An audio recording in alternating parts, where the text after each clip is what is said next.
My name is Rosie Mangiarotti, and I am the founder of Perkies. And they also get like really dirty and gross. What about creating sticky bras with replacement adhesives? Made my first Etsy sale.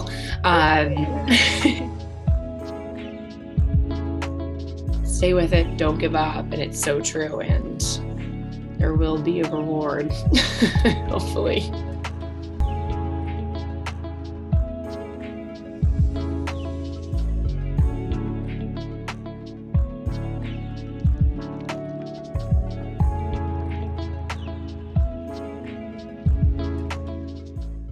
How long has this company been around for?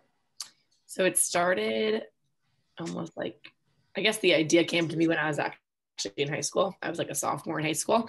And then I executed on it my junior year of college. So 2017, I took a class called Business, Entrepreneurship, and Organizations.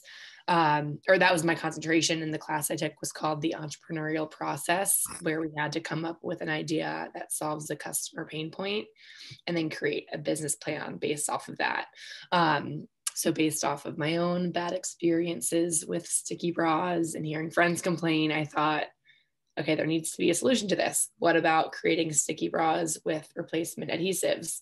So I pitched that idea to my business group, and we decided to spend the semester creating a business plan on that idea. And then I graduated and spent the summer working on that. I was accepted into an accelerator program through Brown. And then I did some pitch competitions in Rhode Island and won some grant money. And then I decided to take it on full time. So I moved home, and I'm still home, living at my parents in Long Island. And it's been an incredibly rewarding experience.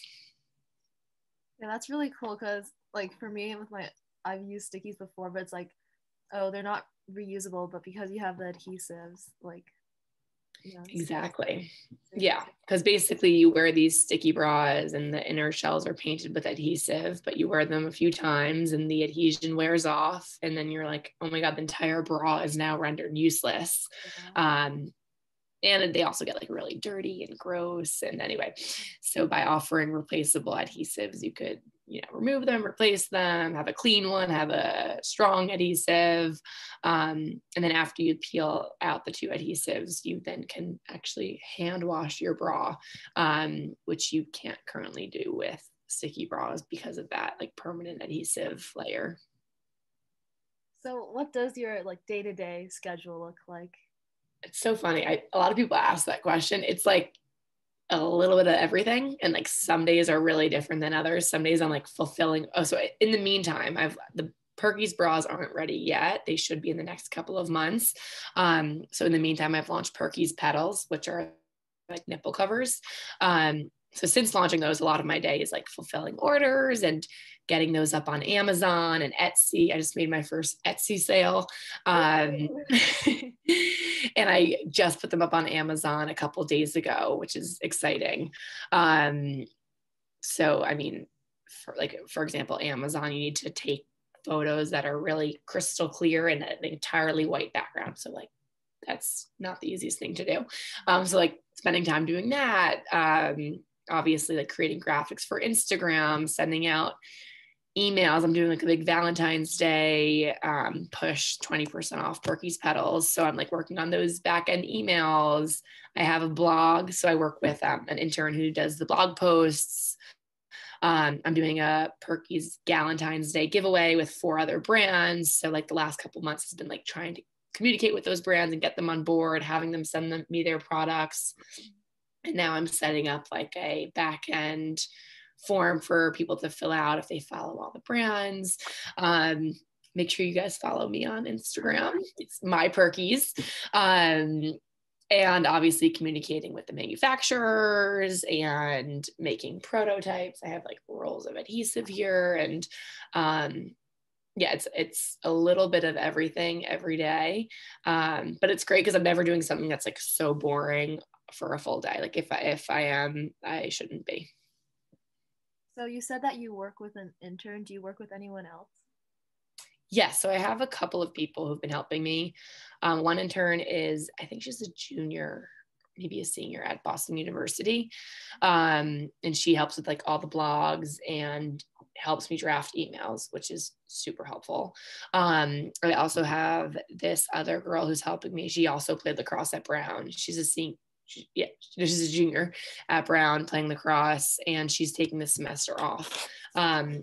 So she's helping me with like more graphic design stuff, digital stuff. For example, like for the giveaway, she's making Instagram stories for the giveaway and helping me reach out to brands and influencers. And then I have a paid intern who is helping with the graphic design. And she's been really helpful in like creating brand assets and the color scheme and, little projects here and there, like a how to wear the bra pamphlet and a little insert that's going to go inside all the boxes. So I have like anywhere between like 3 to 5 interns helping me, which is really incredible. And I'm very grateful for that. Yeah, that's so cool that like as like college students too, they get to have that experience with you, and it probably teaches them so much. Ayisha, do you want to take on the next question? Yeah, so what is the toughest part of your job that you would say? I would say probably being okay with hearing no. Like the adhesive part of this project is incredibly difficult to nail down, and even then finding the right manufacturer. And I've heard no so many times on both ends, and it's so easy to be like, want to give up or like get really down on yourself or get really stressed, where I like don't let myself get stressed. I'm like, it's gonna be okay. I'm gonna figure it out. There's gonna be a way. There has to be a way to do this. So I would say not letting myself get stressed is difficult to do, but I managed to do it, which is great. And all great entrepreneurs say, stay with it, don't give up. And it's so true. And there will be a reward, hopefully. Mm-hmm.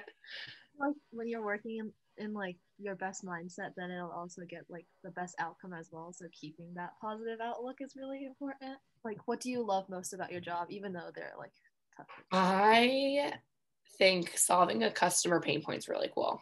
Like that's like what they taught us at Brown. The essence of entrepreneurship is really solving a customer pain point.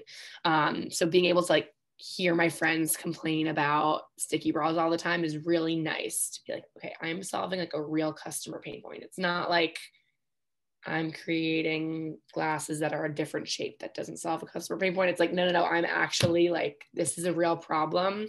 Yeah. And being able to be in my target market's really nice because I'm constantly reminded of how necessary this is. I was in Miami a few weeks ago and I went out to dinner and like all these women are wearing like intricately cut tops. And I'm like, yes, there's a market for this. So like constantly being reminded of that's really helpful and really helps me to continue to go. And then I also feel like it's the best learning experience. I rattled off like 10 of 50 things I do every day. But within every part of what I do, there's a huge learning curve. Even like getting my product set up on Amazon.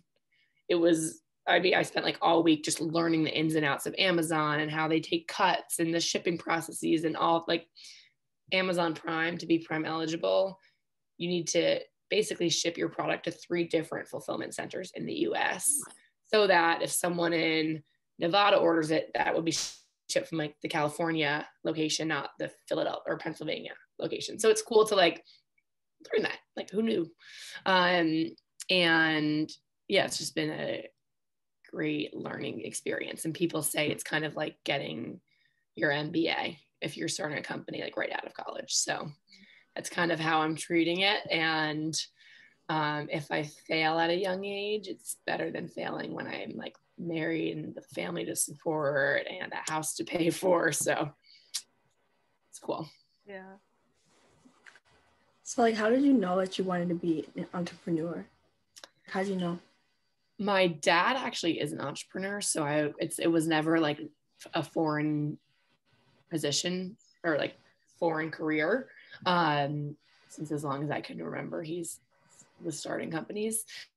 So that was helpful. And then in that class I took my junior year, they said, or the professor started off the class saying, you know, a couple of companies have actually started from this single class, you know, and he like listed off like 4 or 5. And I thought, I want to be one of those people one day. And here I am. He now says my name in Perkies when he introduces people to the class. So I think like I've always like had it in me, and I've always wanted to be, and I've always liked being a leader. And I played lacrosse in college, and I've always like had like more of like a captain leadership position, and I've aspired to continue with that after I graduated. So I do feel like this is keeping me on the track. Mm-hmm. But was there other resources in college, or did you take it like in your own hands? Yeah, so I guess towards the end of my career at Brown, they started putting a lot of money into the Nelson Center for Entrepreneurship, which is their entrepreneurship center program. And that was great because they ended up offering resources, and they had speakers and competitions. And Rhode Island is like a huge hub for innovation. So they did like a Rhode Island elevator pitch competition, which I participated in. Brown hosted the Brown Venture Prize competition that I pitched in. And then I did a breakthrough lab accelerator program through Brown over the summer after I graduated. And then I did another Rhode Island competition and won like the $5,000 audience vote. So like all of that bolstered my confidence. And I was like, you know what, this is a good idea. There's a market. I know that I can now pitch in front of 300 people and not mess up. So I think all of that played a huge role. I think if it was just the class, I don't know if I would have pursued it as much, but because of all the follow-on support I had from Brown and Rhode Island, I continued to pursue it. All right.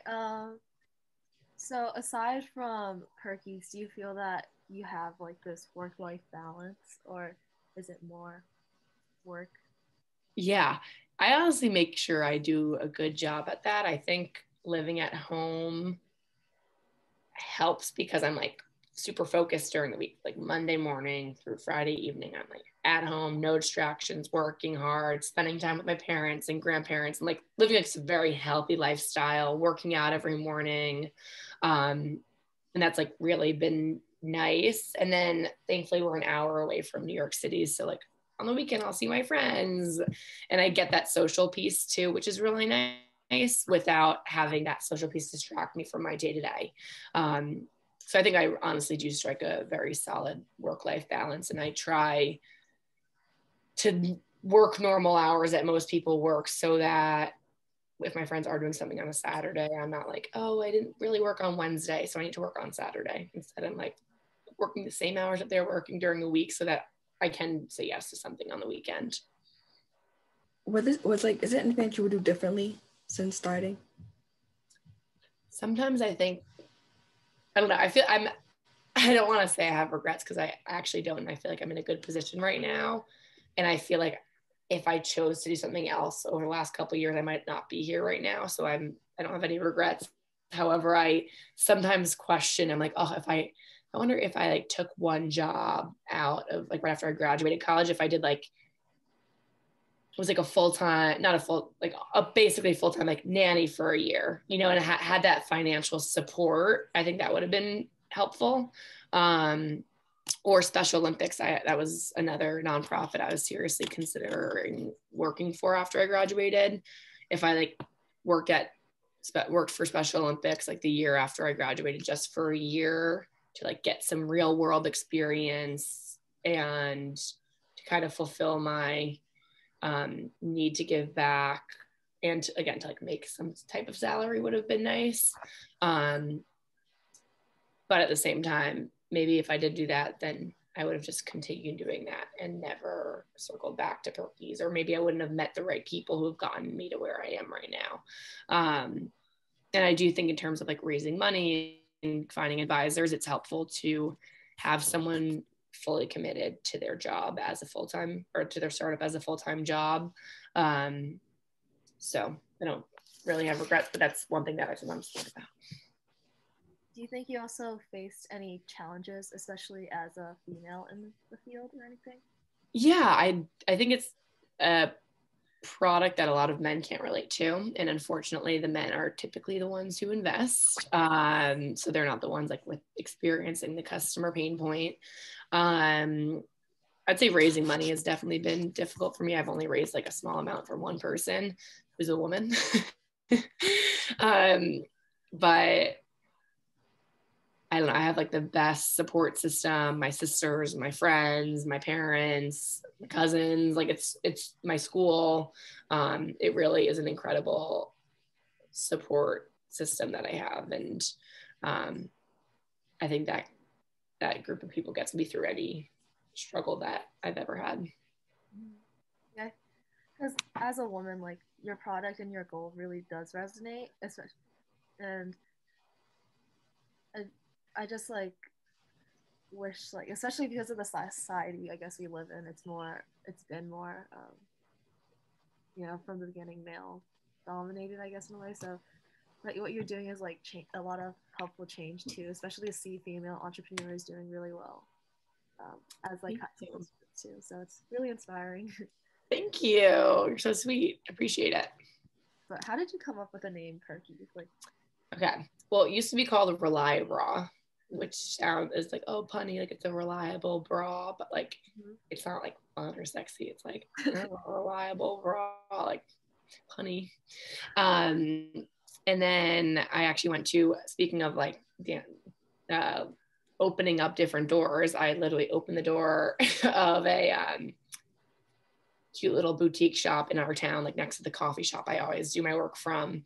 And I was asking them if, about retail markups and if they could ever sell some of my Perkies products early on, just so I could like get my feet wet in this retail space. And it's a husband and wife shop owner. And they were like, what's like, you need a better name. Like it needs to be like more spunky. And it wasn't the first time I heard that. Like a lot of people have said that. And I was like, so we were kind of like having like a brainstorm session. And the woman's like, what about Perkies? And I was like, okay, like that's, I kind of like that. So then I ended up like looking up the domain name on GoDaddy and someone owned it. So then I like I had to put a bid in. And anyway, I ended up getting it for $800, which is like extremely low to get like a 6-letter.com name. So I got Perkies.com and then I trademarked it. And yeah, everyone loves the name and it's fun. And the word perky means like cheerful and lively and energetic, which like I really want the brand to be about. It also means like perky boobs, but I wanted to more focus on like what it actually means as a word, which is like fun and lively and energetic. And that's kind of who I am. And that's who I really want to cater towards. And like, just if you follow me on Instagram, you'll see like all the posts are very perky related and happiness and sunshine and roses. Which I really do want to make the brand about. And as I said, like positivity has gotten me this far. So we can hopefully get anyone that far. Yeah, I think the name is really catchy. And it is. Thank you. And is there anything you'd like to add about like final advice and Perkies promotion? Okay, I'll give you a couple. First, I'll give you final advice. One of my favorite quotes is, opportunity dances with those already on the dance floor, which is kind of just a metaphor for like getting out there, saying yes to things. If someone, like right now, you guys are interviewing me, I could have said, oh no, I have a busy week, or like, no, circle back in a few months. Instead, I was like, yeah, you never know. You guys might be my next 2 ambassadors, like you just don't know what doors are going to open, and what those doors can lead to. So that's my advice, like say yes to things. And then Perkies promotional. We're doing a Valentine's Day giveaway. So definitely follow Perkies on Instagram at my Perkies. And then we're doing a Valentine's Day sale as well for our Perkies petals. 20% off and free shipping. And then our bras are going to be ready in the next couple of months. So if you follow us on Instagram, you'll be updated on that. And then we're going to launch Perkies hats, which are like just cool baseball caps that say Perkies on them, so that men can now have a product to buy. And yeah. I think this wraps the interview portion done. If there's nothing else that you want to add. I think that's it. Just go to perkies.com and get your products. .com.